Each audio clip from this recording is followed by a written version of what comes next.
Welcome everybody back to Screenfish Radio. I am so glad you could join us this week. It's a little bit unique.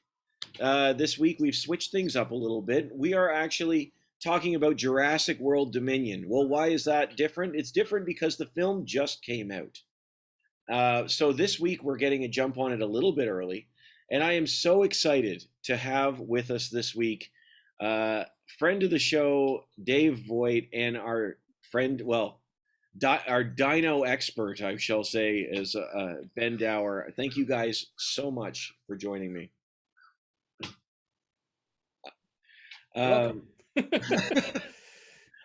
This week, awkward silence. Awkward silence. This week, as I said, it's a forebear for the topic to come. So, I am really excited about this episode. Jurassic World Dominion reintroduces the world to the familiar franchise and begins as the future of mankind hangs in the balance. Dinosaurs have literally taken over the earth, and humans and beasts are forced to coexist.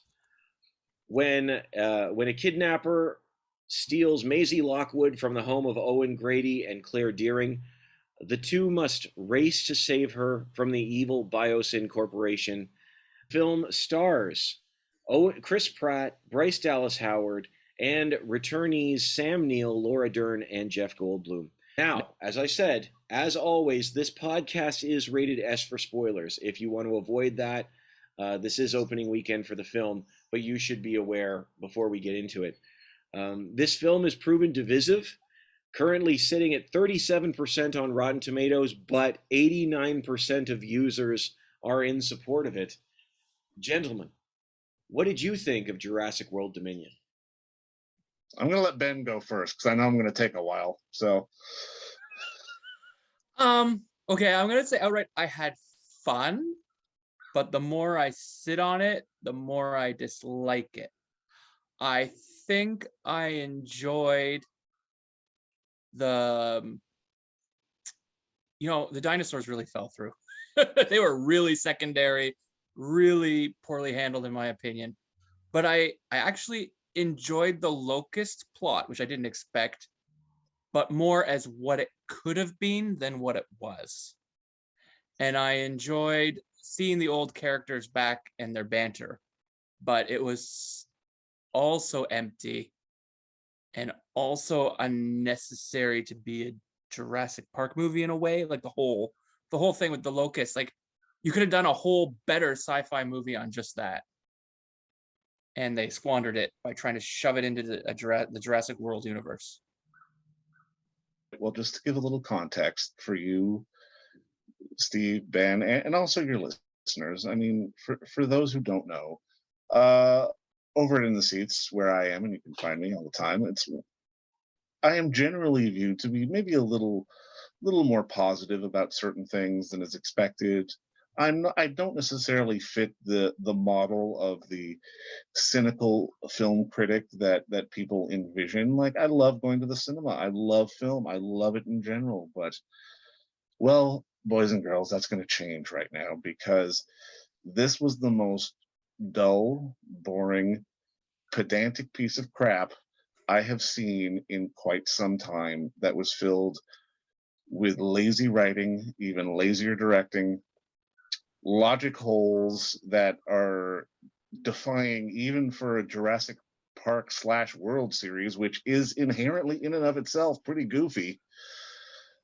This was a complete 2.5 hour waste of time that it makes Fallen Kingdom, which is silly enough in its own right, seem quite sane. Everything about this film just does not hit home, and it's one of those movies that if you've seen basically any other movie ever, you will know every plot point, every action beat that comes through the entire 2.5 hours of the film. I hate to say the word I hated this film, but I hated this film so passionately, so much. This was such a disappointing waste of time. So I'm a little unclear. Like you were sort of lukewarm to it. Is that right? Yeah, it's a thumb in the middle. It's like this. Yeah, no, yeah.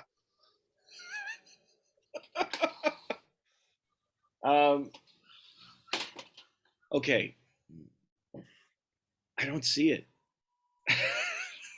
I will say right now. I will say right now, as I was saying to you before we started, it's not brilliant by any stretch.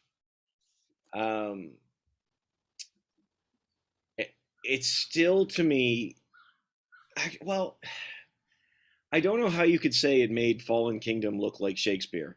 To be honest, I didn't say Shakespeare. That's fair. I did not say Shakespeare. I made it look sane. Made it look sane. Okay, my mistake.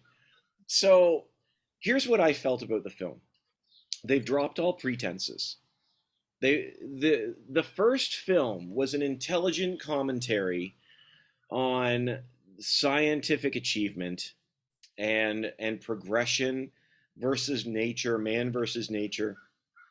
And I felt, and I was saying this to Ben earlier, so many of the other films have tried to shoehorn that in and done so unsuccessfully. Jurassic World gave essentially the same message, but it's essentially the same movie as the first one. The problem is you can't keep remaking the same movie. They wrote themselves into the most nonsensical corner they could have done in the last film. There is no way that they could come out of that well. There's just none. It's not the same movie. It's a different franchise. It's gone from the Lost World to Land of the Lost. It's gone completely the other way.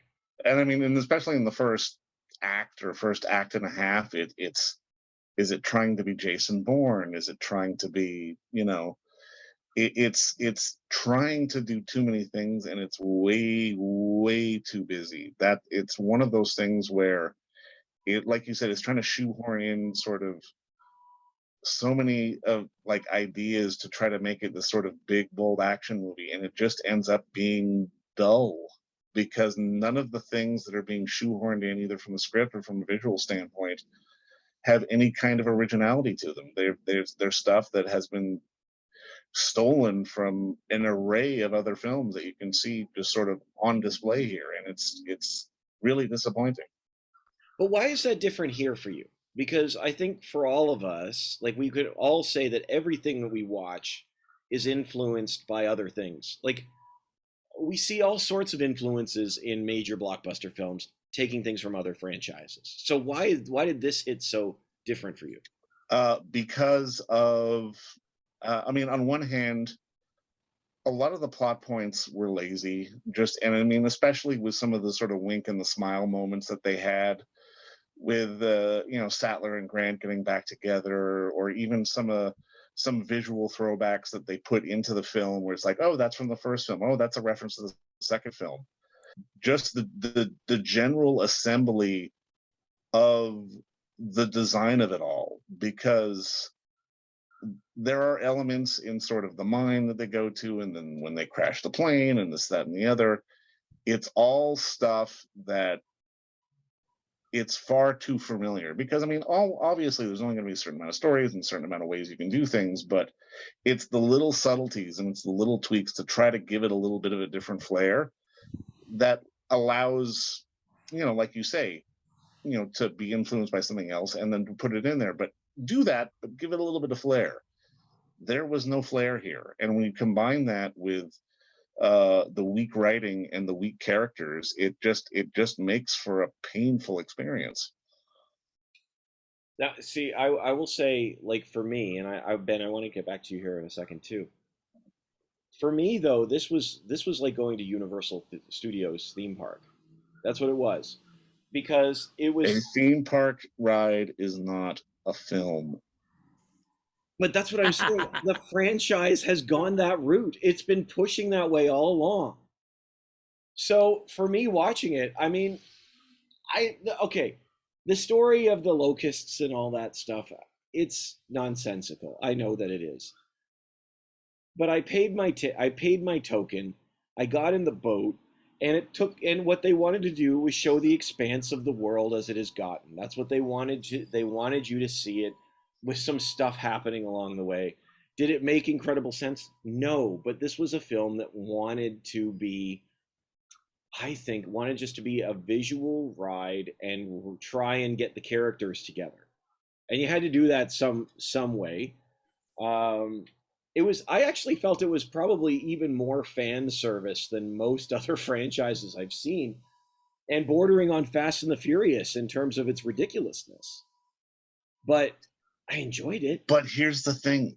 In Fast and Furious, it owns the ridiculousness. It doesn't own it here. It's trying to sort of give this it's trying to have an earnestness and a gravitas to it that just feels hollow. Because, I mean, how many shots do we need of Bryce Dallas Howard being super quiet because there's a dinosaur nearby?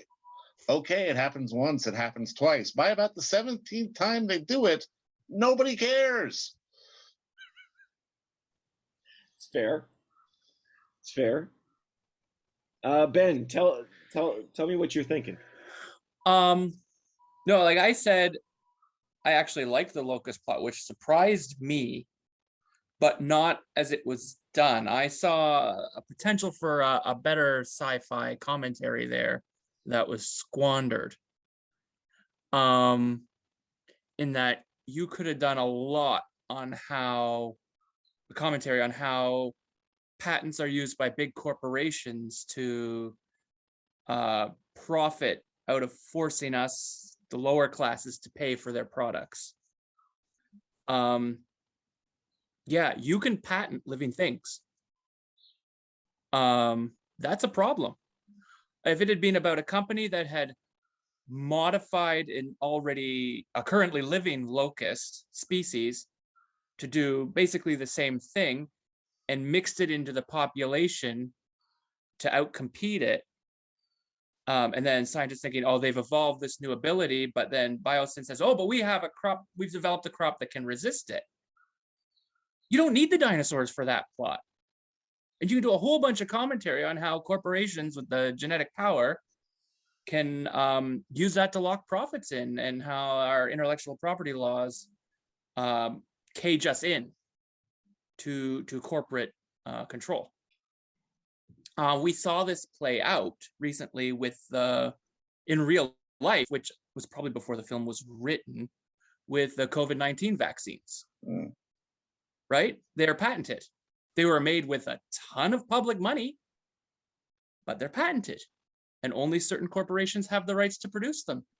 And there was an uproar at the beginning of 2021 when poorer nations, over 100 of them, or about 100 of them, pushed to have those patents waived. And the wealthy nations said no. This film is trying to make a nuanced social commentary, but in the bluntest way possible. It's like trying to paint the Mona Lisa with a paint roller. It just doesn't work. See, that's interesting. I don't even think they were trying. I think what they were going for was that we have created, I think it was climate change really they were going for. We've set in motion. We've set in motion our own extinction. And, you know, we're in the last seconds to do something about it, if we even have that. We may not even have that, which is what you're kind of getting from Malcolm, like, we're done kind of thing. But it was so paper thin. Well, it's such a mess that it didn't. Yeah, I got it, but it's. Come on. A 5-year-old could have gotten it. Yeah, right. Yeah, that's it. Yeah. Well, no, go ahead, Ben. Oh, I was just gonna say it's not clever. It's not smart. You turned your brain off and you got it. Like. Yeah, that's interesting. That's fair. You want to know the funny thing? Is that 5-year-old smarter than me? Because I didn't even think of climate change. You didn't see pass that? my mind. No. You know what it did for me? I'll tell you. It justified the first movie. And I'm not saying the movie needed to be justified, but it justified the actions of the first movie. In that, the conversations about our actions have brought us here. I mean, they didn't even talk to me. I guess it, talk about the natural world. It makes total sense you'd be talking about climate change, but the idea of we brought us, like, look what we've done, now we have to live with it, is the next logical step to me, and I use logical in parentheses, um, after the arguments of the first film, because the first film is all about how, you know, we're trying to control all of this, but we haven't put any thought into it. And so we didn't put any thought into it, and now we're stuck here. And I thought that was actually an interesting idea across the board for this film to explore, because the truth is, as I said, it's exactly what happened with the story. They wrote themselves into a corner at the end of Fallen Kingdom. And I still think Fallen Kingdom, and Ben's going to disagree with me on this, and The Lost World are the lowest points in the franchise by far, because they're just so, like, they just don't make any sense at all. And at least this one was trying to be a little bit different while still giving you the nostalgia factor that the other ones had. That's what I thought. But here, let me dovetail off that, because I mean, here's the thing. Two had moments. Two had some visual moments that worked and were, two did. Lost World did. Lost World did. With the Raptors and the field and some of the stuff that they set up, some of the set pieces were quite good in Lost They were World. Spielberg. It had Spielberg's touch. His fingerprints are on it. But in this, it's aping Spielberg. It's trying to sort of recreate some of these moments. Like with the amount of shots that we had in this film of everyone standing still with a silhouette of the dinosaur in the background, it's like it kept happening over and over. Once, twice, I get it. But they just kept hammering it back and hammering it back. And I mean, this even applies on a level when you think about sort of pop culture in general. How lately in past years for intellectual properties, it's been, oh, well, that made money. Let's do that again. Let's go back to that. Well, let's do that. I mean, you know, Top Gun Maverick should not have worked as well as it did. On paper, it should have been terrible, but it wasn't. It obviously wasn't. This is a question of lazy mining of nostalgia intellectual properties. Yes. It's just such a, it is a lame sort of attempt to go, it worked the 5 other times or the 4 other times, depending on your personal opinion. Let's do it again, because there's so many of the action beats and the visual beats that just don't work. And I mean, some of the characters are so underwritten. I mean, what's his name? The bad guy. I mean, Campbell Scott. Oh, the Bond villain? But he wasn't even a good Bond villain. He was just an idiot. He was a genius idiot. I mean, there are some plot holes in this movie where it's like, yes, it's obvious that I'm going to butcher the pronunciation of his names, but Mamadou Athi's character was the guy who helped Malcolm. But he doesn't see that for 45 minutes of the movie. It's like, give me a break. In fact, he's still begging him to come on board at the end of the film. There are some logic holes in this. Wait, you're the... And I mean, even at the end, when Maisie or whatever her name is, like, jumps out with Beta, and just that moment, and just, it's like you see them all coming. There are no moments in this film where it's like, oh, well, that was fresh, that was original. It's like, nope, you're just copy paste repeat, copy paste repeat. But they've done that for 5 movies, so why now? The first one is truly the only original one. Well, of course it is. 2 still had those flares and the moments. Yeah. 3 was a little goofy, but at least it was like changing locations and trying to sort of interject new characters. 4, Jurassic World, was purely about nostalgia. Mm-hmm.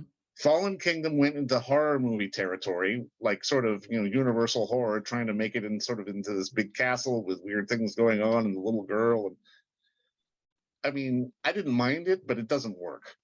This is just taking all those elements and just throwing them on the screen at the same time. Okay. Yeah, let's go back to Dodson. We were kind of talking about him and his geniusness. What's his genius idea? His genius idea is to make a park for the dinosaurs, a biological preserve, with no fences this time, Um, Well, what's the point? They're all out anyway. Well, well, there's here's the the thing. laser nets, you know. Here's the thing, though. And then he puts a Giganotosaurus and Tyrannosaurus together with these expensive genetic creations. And, oh, we're going to feed them deer, which invalidates the lysine contingency workaround. And then there's a disaster. So how does he save them? He puts them all in a coliseum together. He doesn't have them wired to go to individual pens or anything. He puts them all in a coliseum together, where the Giganotosaurus and the Tyrannosaurus have the most ridiculous battle that ends when a Tyrannosaurus and Therizinosaurus work together. What? And I mean, The Tyrannosaurus would have crushed the Giganotosaurus. It would have crushed Indominus Rex. It's oh. and I mean, as much as these end fights between the Rex and whoever else comes along are the same in every movie, in this one, it was literally almost shot for shot the same, just with the swooping around and the characters moving. It's like it's beat for beat identical. Yeah. I mean, at least do the same thing, but differently. This is like, okay, this is how we shot it on Jurassic World. This is the last one. Okay, let's do that again. Yeah. Indominus Rex and the T-Rex fight. The Indominus Rex almost wins. Tyrannosaurus comes back, and the Mosasaur takes out the Indominus Rex. This is when Tyrannosaurus Rex and Giganotosaurus battle. It's shot worse. Tyrannosaurus goes down. Tyrannosaurus gets up, knocks the Giganotosaurus. Therizinosaurus finishes it off. It's the same thing. It's the same thing. Yep. It's the same thing shot worse. Yeah. See, I guess, Yeah. And more ridiculous because at least the Mosasaur would dive underwater and it wouldn't have a reason to battle the Tyrannosaurus. But here, Therizinosaurus and Tyrannosaurus do a little victory roar together. I wanted them to high five. Right? I mean, that's what it feels like. It should happen next. You know, I mean, I'm sorry, but I mean, in this, like, when the plane crashes and Chris Pratt and I forget her name, but the new character, they get out of the plane and then they run into the angry rooster on the breaking ice. She has a taser and he has a knife that's about this big. Yeah. And I'm like, what are you doing? Yeah. Why aren't you running away? This is so dumb. Yeah. And why is the Pyroraptor diving under the water and swimming around like that? Freezing water and swimming around like that. Because it looked cool. I know. But it was nonsensical. The same with the fire locusts, because it looked cool. Yeah. I will say, Dave, that it's a wonderful experience watching these movies with Ben. So I'm sitting there in the theater with Ben, and he's naming the dinosaurs and discussing them scientifically, not just as much to himself as he is sort of more to me. Yeah, I'm talking about. So I'm sitting there munching on my popcorn. I'm munching on my popcorn, and all I hear is, yeah, Pyroraptor. Yeah, okay, that's what the raptors are supposed to look like. Yeah, okay, I see that one. All right, now it's supposed to be doing. All right, okay, that's fine. That was okay. And it's like he's checking them off as he goes. It was great. And we still can't get you to watch an old Japanese movie about a flying turtle with claws. This is kind of what I'm saying. There's, I'm not putting Godzilla on trial, Ben. I'm not. No. But there's been 800 Godzilla movies, I think. I might give or take 100. About. I think it's 33. They map them out. You've told me this, that there's this amount that goes on in the first battle, then at this point of the film. There's points. Yeah. And then this happens. It's usually 2 battles, typically 2 or more. With a middle one. Yeah. You've typically told me this. Yeah. It's the same thing every time. Mm-hmm. That's what these movies have done since the first one. It's a one-off movie. No, the first one is a one-off. That's the problem, is the first one is a one-off movie. You can't do it again. Well, that's what I actually kind of respect about this movie. I'll be honest. I know that it's not Shakespeare or sane. but you've opened Pandora's box, and now you want to give us the same thing, but you have no idea how to do it because you've opened things up too much. Ironically, if they'd ended it after Fallen Kingdom, which was a travesty, like Ben and I podcasted on that one. It's just me complaining the whole time about how awful I think it is. I was still pretty good on it because it was it. like I'd seen it once and I didn't have a chance to soak in how bad it was. But after I got on Blu-ray, I was like, "This is awful. I can't rewatch this." I'm still waiting for you to come around on the Lost World. But anyway, like this movie, try maybe a broad term as well. Yeah. But I think it tried to make the best of a bad situation, which is they made the bad situation. I agree. But I'm like, so they're trying to wrap up all this stuff on a film.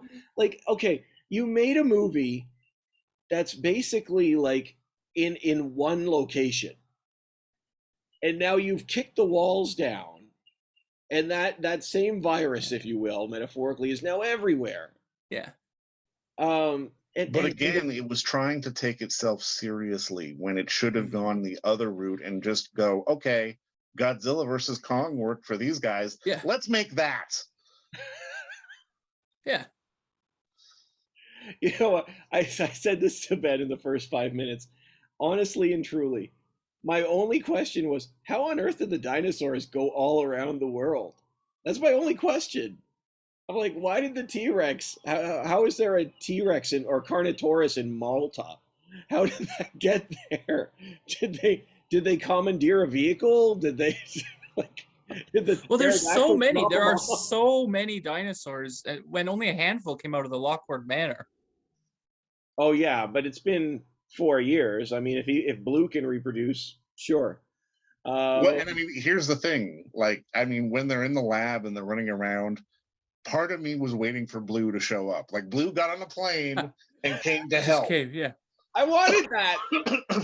Well, the Dilophosaurus just showed up in the Hyperloop tunnel to kill Dotson for no reason. Yeah, because it wraps everything up. Yeah. And like I said, to me, the film was literally them trying to figure out a way to navigate this situation that they never should have been in the first place.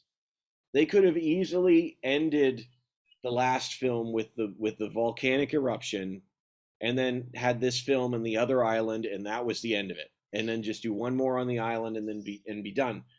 But it was fun seeing the dinosaurs stomp around in real life. I think that's the sort of thing that Spielberg always wanted to do, because that's one of the reasons I hate Lost World so much, is that ridiculous ending, where the Godzilla, I mean T-Rex, stomps down. You just don't like Vince Vaughn, man. I know you've got a thing about Vince Vaughn. Yeah, you got a thing against Vince Vaughn. I know. I mean, I know he's your doppelganger a little bit, but just you got to leave the poor boy alone. I didn't realize that, but maybe a subconscious thing about Vince Vaughn. I've never said anything about Vince Vaughn. Sure, he's a lovely guy. Maybe that's what it is.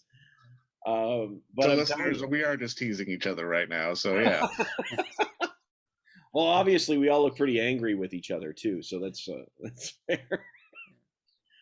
But I actually liked the idea of them saying something like, "Now we've got to live with this." Because that's just all they have to do. Now we have to live with this movie because That's it right. exists. We're stuck with it. It's going to be on 1 million Blu-ray discs. Because we've all got the first 5. They know we're going to go buy the last one just to complete the set, True. Yeah. I just felt like this one was, okay, I'll say this. My family loves Disney World. They love Disney World. Every single time we get on It's a Small World, I know where the turns are, over the years. We know what we're getting, and they never, ever change it. But I keep going back, and I keep taking the ride. I could go there and say I've been on that half a dozen times. I don't want to do it again, but I'm going to do it. And I feel like this film was trying to give you the same thing in a horrible script corner that they found themselves. Well, and I mean, here's the thing. We suffer from the fact that we have seen far too many films. The other 97% of the population who goes to watch these things 4 times a year, 5 times a year, like you said, they're not going to care. And that is the cold, hard reality of it. Well, you know, it's interesting because you brought up Top Gun earlier, and I don't know what the difference was. I mean, Top Gun's better. Don't get me Yeah. wrong. And there's practical effects, you know, and I think they should have used real dinosaurs for this movie. Yeah, definitely. Yeah. Yeah, I think that, you know, they've probably got a few in some, you know, in the Be a Apple. movie just about birds. You probably get Apple. Yeah. I'm sure that somewhere in Apple Core they've cloned a few dinosaurs just in case they want to make an app for it. But I'm telling you, Dr. Grant gets swarmed by budgies. Yeah. by budgies. But what is I mean, Dave, I don't think Ben's seen Top Gun. So Dave, to you, what's the difference? There is a better sense of legacy with something but from Top Gun to Top Gun Maverick. With this, it's about sort of rehashing moments and rehashing sort of the nostalgia of it all. Like I said earlier, with sort of the same shots and the same beats and the exactly like the way things were staged. And you know, even with the bad guy, you know, running out with a can of Barbasol, it's why did he have the can? It's trying too hard to sort of have a wink and a nod to the past and go, look, aren't we being cute? And isn't this fun? And for some audiences, it will be fun, but this is them mining nostalgia. Like the well is dry, like they're scraping the bottom of the barrel. Well, did you see Grant's tent? What was in it? There was a raptor claw hanging on a string from the ceiling. There was a mini Spinosaurus skeleton in the back. There was a photo of him and Ellie from the first movie. Yeah. There was more. There was the raptor vocal case resonate chamber. Yeah, I saw that. Like everything. It was just packed with little nods, and it was kind of obnoxious, really. Yeah. It's like, what do you think I am? Like, you think I'm just gonna run out because you filled it with nostalgia? Like, it was. But I think there's nothing wrong with nostalgia, but have a little bit of nuance to it. Yeah, right. I mean, the Mark Wahlberg installments of the Transformers movies had more nuance than this installment of Jurassic Park or Jurassic World. Oh, let's not say things we can't take back. Oh, I'm putting it on the record. And I'm not saying those are good films either, but you know. I've never finished the 5th Transformers film because every time I restart it, I'm like, I can't do it anymore. And anyway. But okay, so nostalgia. Legacy characters all coming back. How did you think that? How did you both think that played out? Do you think that was necessary? That it worked? Necessary, yes. It started well. It did not end well. Yeah. The way they sort of brought everyone together felt so disingenuous. Having little throwbacks and having the legacy characters definitely felt important, especially if this is the last one, and dear God, I hope it is.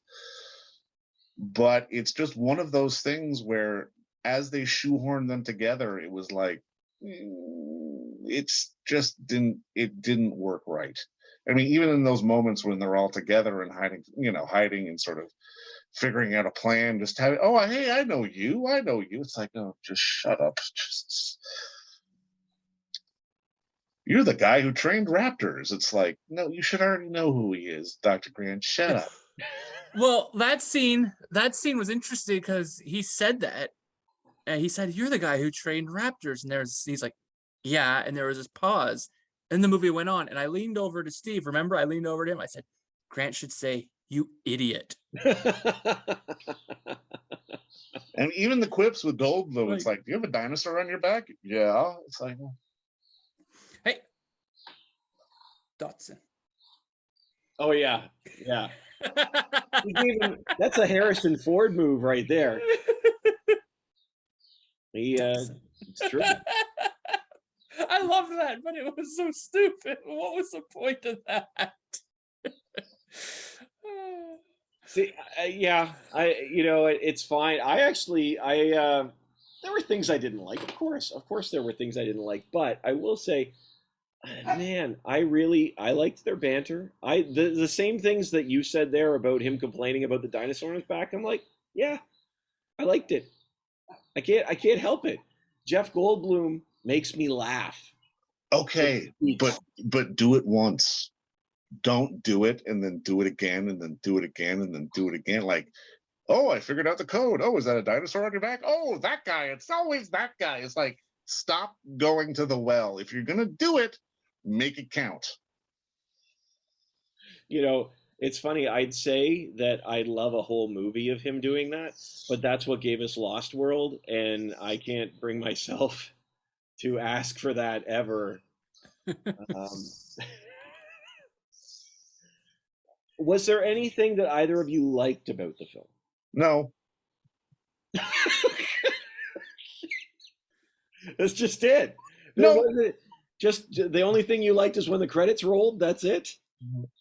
I could go home. So yeah. Ben, surely. He's struggling. The dinosaur nerd is struggling. No, I really am struggling. Something. Surely at least the dinosaurs, Ben. The dinosaurs. Okay. Let's talk about how they were handled in this movie for a minute. And I don't mean the scientific accuracy per se. Let's think back to the first movie, okay? You have there's a little scene with the raptor at the beginning. You don't see anything with, a little jump scare. The guy gets pulled into the cage. Sets the plot in motion. Great. You get to the island. You get Brachiosaurus. Brachiosaurus has a scene. Everybody looks at Brachiosaurus. Brachiosaurus brings up the, John Williams music, the wonder, greatness. The movie then goes on and spends an extended stretch of time selling you the premise until you believe it. You totally buy that this is possible. And then they take you on the park. Again, extended trip where we don't see anything until we see the Triceratops. Another extended moment of wonder. People are touching dinosaurs. Ellie is crying with joy at this opportunity to see a Triceratops. There's a reverence here. There's a believability here. And it's again, we get the Triceratops scene. Next, we move on and we get the Tyrannosaurus scene. And Dilophosaurus scene. Each dinosaur gets its moment where you get to be in awe of it. It's a character. It's behaving in ways that are consistent and feel natural. That all is out the window. That's all out the window from probably Jurassic Park 3 at the very least. But I would argue they did have at least one of those moments with the pterodactyl in Jurassic 3. What do you mean? Well, just when they're in the cage in Jurassic 3. That was that at least was a moment to Yeah. I mean, again, I could nitpick the accuracy, but yeah, there was a consistency, and you felt it as a living thing. But as of Jurassic World, it just all went to pieces, and it's been that way. It's gotten worse progressively. I mean, I one of the things that really grates on me in Fallen Kingdom is Baryonyx gets drops of lava on it. It shakes it off and keeps going. It's dead. It's burned right through. It's dead. What are we doing? All pretense of majesty, of authenticity is gone. Well, Fallen Kingdom is where really they tried to basically turn it into a monster movie. Yeah. Jurassic World starts the trend with the Indominus Rex and that one's actually really ridiculous in a lot of ways. But yeah, Fallen Kingdom's where they just went off the cliff with that. And Dominion doubles down on it. And the dinosaurs really felt like an afterthought in Dominion. It's like every once in a while you get your scene where they're there to cause a little havoc for the characters. Who of any importance died? Well, there was that guy on the scooter. Right? Right. They're in Malta and the two Carnotauruses are there or whatever there is. And I looked at Ben, I said, if you're on a scooter, Why are you scootering between those two? Right? And Yeah. But it who is of any true. I value? expected someone to die. I thought somebody would die. Right? They put all, because there's so many core characters, bringing the cast of the Jurassic Worlds and Jurassic Park together. These are all people they cannot get away with killing Sure, they could. without an audience revolt. So you know, like there was nobody of any importance was, you know, it's not like Jurassic Park where you spend a lot of time with this lawyer guy. I mean, he's not likable, but you spend time with him and whoop, he's gone. And it's earned. It's earned. It's earned. Yeah. And Robert Muldoon's gone. You know, near the end of the movie, he's hunting the raptors and he messes up. He's gone. He was huge. He was key. Samuel L. Jackson's character, Mr. Arnold, you know, he's suddenly gone. You know, and the Lost World too. Eddie's gone. You know, Eddie's trying to save them. He's gone. Who else goes there? Unfortunately, the editing, I think, cut this character down too low. I think it's AJ or RJ. It's hard to tell. Are they in Lost World? Yeah, Lost World. It's Roland Tembo's friend. Roland Tembo's friend. He has this close friend. I think most of the plot was unfortunately cut, but he gets lost. He's taken out by the raptors. Stark gets attacked by the compies. Now, these are all characters that are introduced earlier, and you feel some relationship with, even if you don't like them. But here there was nobody except Dotson at the end. But his death was so ridiculous in the tunnel. I mean, yes, the Dilophosaurus is fitting, but why are they in the tunnel? I mean, the only other character I would say who even had a remotely earned moment was Maisie with Beta. But even then, it was the one that you saw coming from a mile away. I mean, they were teasing about Ellie and Alan getting back together, and then you know the tension between them and Ian, and I mean, Chris Pratt and Bryce Dallas Howard just had nothing to do in this film at all. And I mean, it's just one of these films where you want to get invested in these people, but it's relying too hard on the fact that, oh, well, you were invested on the last two movies, so you don't have to care this time. You just have to extend that. That's a fair comment. That's one of the things that I felt, it didn't bother me too much, but I felt about this film is they were trusting that you cared about them already. And yes, okay, you could say that's lazy. Like, give me a reason to care about them now. We have to protect Maisie. Well, why? Because that's the one. Because that, like, this movie is basically because. Yeah. Well, Ben will tell you, I despise the character of Maisie anyways, not because the performance is fine, but I was waiting. I said to Ben after the last film that I was waiting for a moment in this one where she makes a comment like, I understand them. They're just like me, or something, which she didn't do, thankfully, in this film. But I didn't like where they were going at the end of that movie, and they're left to clean up their own mess in this one. I still thought that they were, now, yes, that maybe they overdid it, but I thought they captured the wonder well in this film and in a different way. Because I felt like there was far greater humility on the human race in this film, forced, than any of the others in the franchise. Because this is so much about a film, like I think it's Goldblum or Malcolm says it the best. He says, you know, we have no more right to be the top of the food chain than any other species. And this was the first film that really got the chance to show that. Like, for once, his chaos theory actually worked in the film. But, you know, like, it's, as I said, it was far from high art. But I felt like it was a ride. I didn't hate myself for it. It was like eating a bowl of jelly beans. I enjoyed it. Even if my stomach. At some point, after you've eaten the whole bowl of jelly beans, there's a payoff. There's something that's going to sit with you. There's something that's not going to sit well with you, something that may have to pass through you and you have to let go.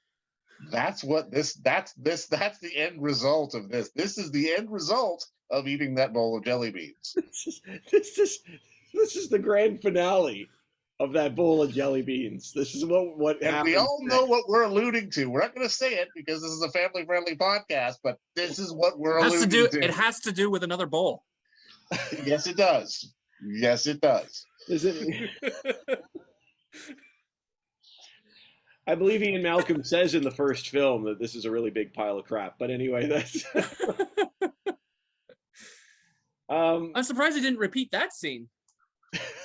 People would have thought he was talking about the film. No. Yeah. Like I don't know. We said this after the last movie. I don't know where they go from here. Hopefully nowhere. The series has gone so far downhill so fast.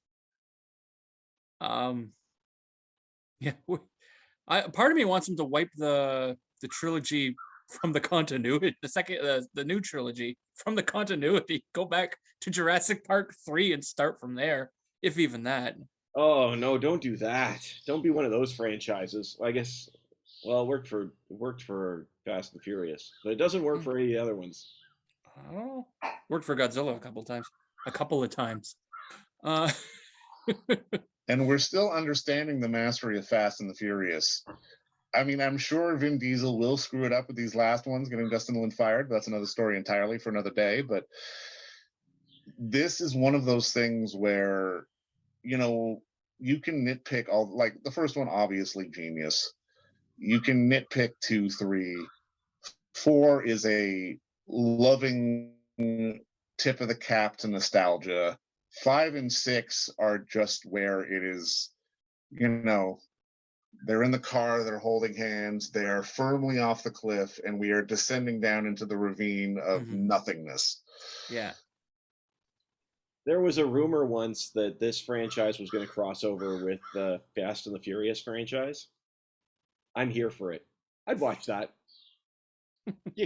Tap it to my vein. Fast and the Furious has been to space. Moses It's not even in a space shuttle. It was a Honda or a Hyundai or whatever the hell they put into space. If they had tried to sort of, you know, put them in, you know, spacesuits and get them on the space shuttle, then I would have been more upset. But because they like had a low altitude orbital launch of a car, I'm fine with that, you know.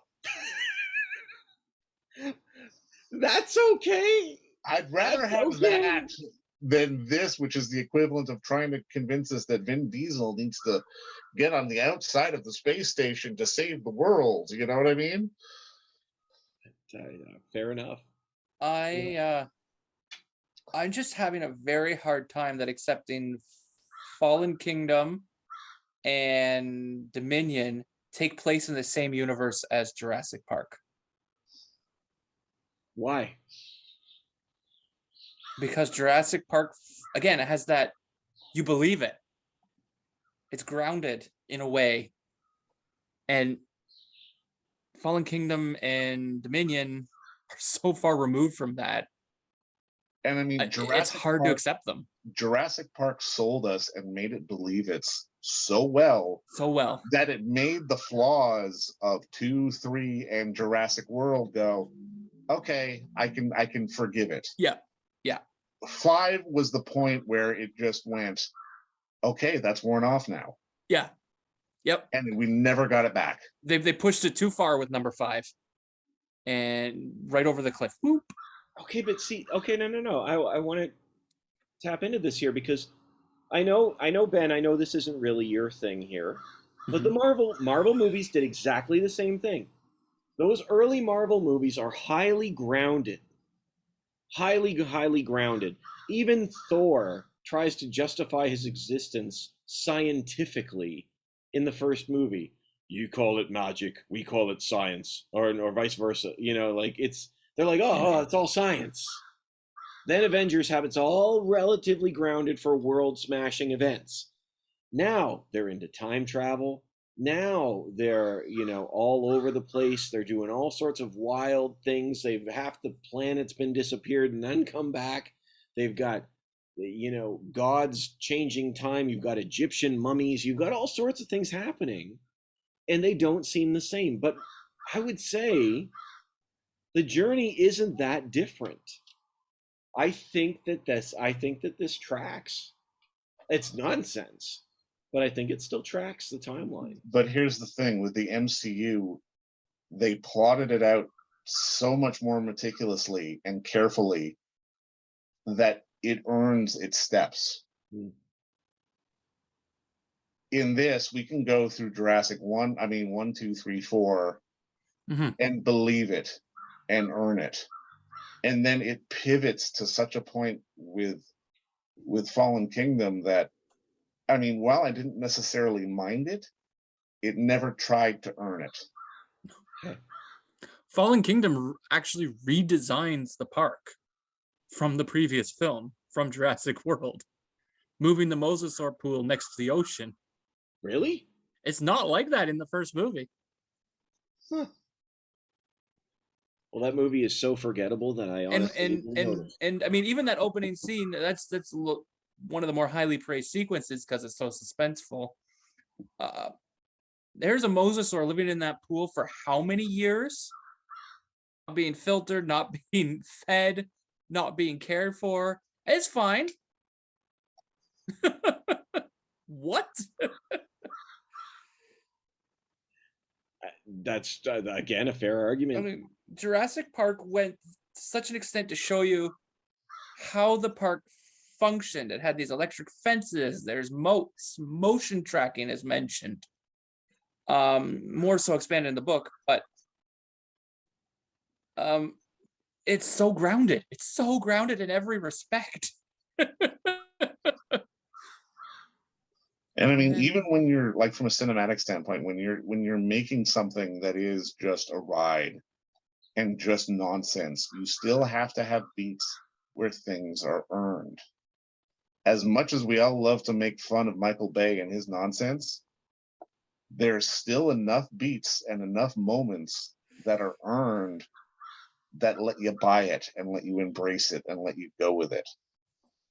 None of these have that. What Trevorrow did for all of the movies he worked on, and only worked on the first one, is playing off of the beats that Spielberg created.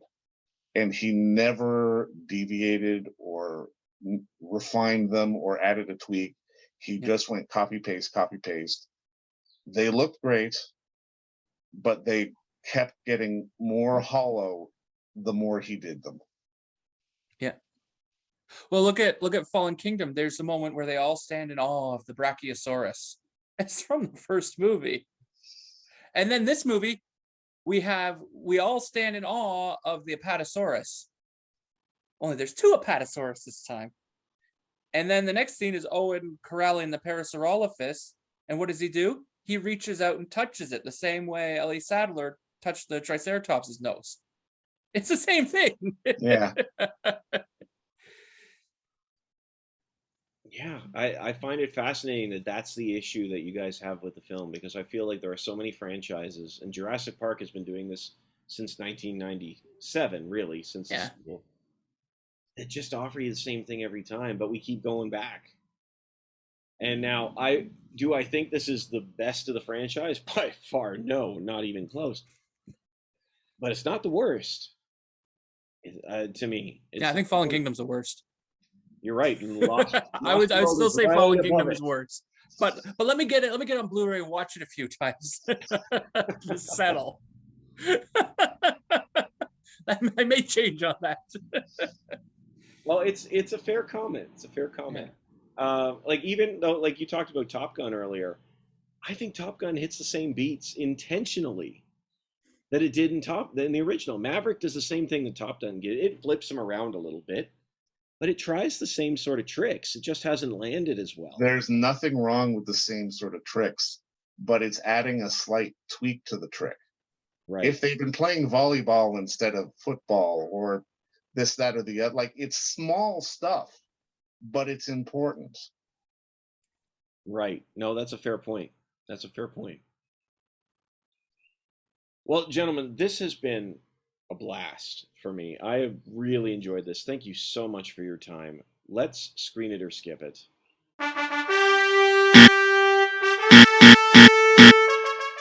Jurassic World Dominion. Screen it or skip it. I'm going to be a hypocrite because I'm going to see it again, but skip it. I'm kind of already locked in. Like a lot of people expecting to go with me. So, but if I wasn't, I wouldn't go see it again. Really? Yeah. Shocked.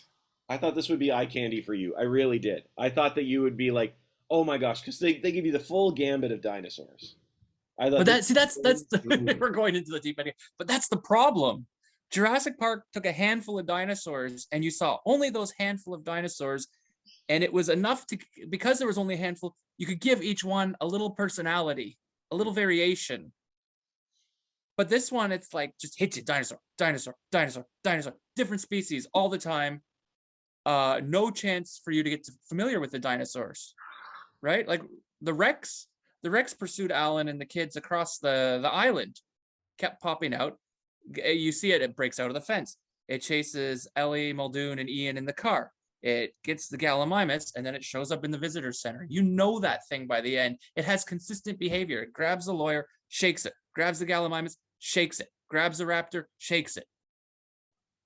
You have that consistent behavior. Here, it's like, we barely got to know the Giganotosaurus. Did you want to take it out to dinner a little bit? Did you want to maybe? I would have wanted a moment to enjoy it. I never got to enjoy it. Fair. That's a good point. That's all. Okay, skip it. You wanted to buy a coffee first. That's fine. You know, Yeah. It's got to start somewhere. I mean, Dave, I want to hear it. Well, I mean, I think you already know the answer, but I mean, as much as I understand the curiosity for fans and people out there to want to see it, because let's be fair, I mean, when you publish this, I'm sure the box office numbers will be out, and it will be some exorbitant number. But this is not a film that demands the theatrical experience. You can wait to rent it. You can wait to watch it on Crave. I get it. This does not demand that you go to the theater to see it. If anything, from a theatrical standpoint, I'm not going to say skip. I'm going to say run in the opposite direction away from it, because it's 2.5 hours that you're not going to get back. You've added a new one now. It's screen it or it's flee it. It's Oh, it's a definite flee it. You know what? No, I'm doubling down. I'm doubling down. I'd say it is not genius. It is not even arguably good. But I said that I enjoyed it, and I think it's worth in the theater. I will say this. There were several times in this particular theater that we saw it, and I'm not sure if we saw it in AVX or not, because we were all in the same theater. The sound was fantastic. From where we were sitting. Yeah, we had good sound. There was good sound. There was multiple times when I looked behind me because I thought there was water dripping or something like that. Maybe it was. But I mean, it was the film made use of the full theatrical sound. Is it Top Gun? No. Is it Jurassic Park? No. But if you are interested in this film and you are interested in a nonsensical dino-rama extravaganza, if you want to put your token in and get on the theme park ride, a theme park ride that, like we've said on another episode, I think it was, the sound and fury signifying nothing. Yeah. I say screen it. I had fun. I enjoyed it. It is not good, but I had fun. It is an exercise in technical prowess, not in filmmaking. It's an exercise in technical prowess. I never thought of it that way. That may be the way to describe it. Okay. There was a lot of animatronic work. Yes, there was. Around. Yes, there was. And it wasn't all buried under CG. It's true. So I did like when that was happening. But I mean, it's not worth it, man. even that couldn't save it. It'll come on Crave at some point. Just watch it then if you're curious. That's If you so desperately wrong. have to watch it on Yeah. streaming, don't. If you can avoid it, do so. Wow. Wow. Don't give this one money, says the guy who's going to see it twice. Wow. But you liked it all the way home. I said I had fun, but after I slept on it, I increasingly disliked it. Ben, you notice how our host is trying to put words in our mouth? He's been doing this a few times. I heard Dave. Last night I did like it, but this morning I don't like it. I heard Dave compare it to Shakespeare earlier. That's what I think happened. That was a fact. Well, in all fairness, you were thinking about the Fast and Furious franchise, so I can understand the comparison. So my mistake. Gentlemen, this has been fantastic. I really have had fun chatting with you. I really appreciate it. Dave, how can people catch up with you?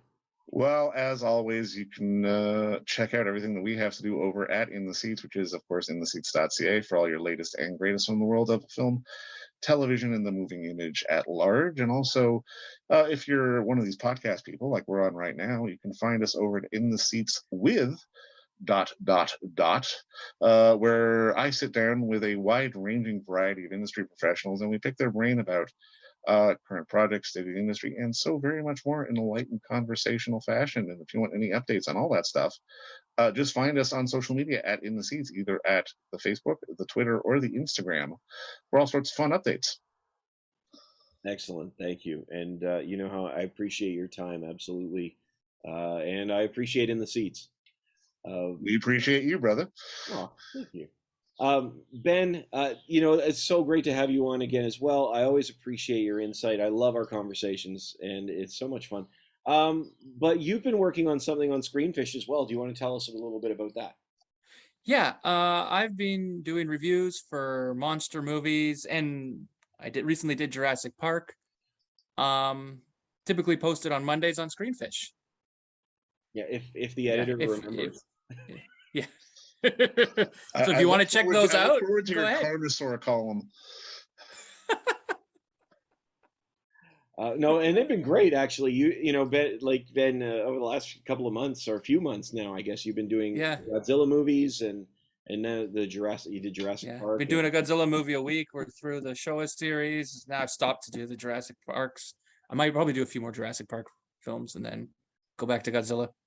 Gamera, get the people want Gamera, Ben. Come on. Oh, he's in line. It's just there's 33 Godzilla movies to get through first. This is true. Fantastic. Thank you, guys. And for all of you at home, a reminder, you can find us wherever podcasts are available, and you can like and subscribe to us on YouTube. Just search up Screenfish, or if you're, on Apple or Google Podcasts or Spotify or all that, you can look for Screenfish Radio, which has great conversations like this, but also as well conversations with industry professionals that we can chat with them about their more recent work. If you want to have a conversation, if you see Jurassic World Dominion and want to have a conversation about it, you can go to the podcast page at screenfish.net and you can download Fishing for More, which are some small group questions that help inspire the conversation to the incredibly emotionally challenging and life-changing experience that is Jurassic World Dominion.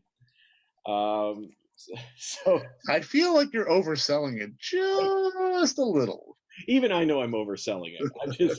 I'm overcompensating for the boat is tipping to one side and I'm trying to bail the water out on the other. The boat is upside down.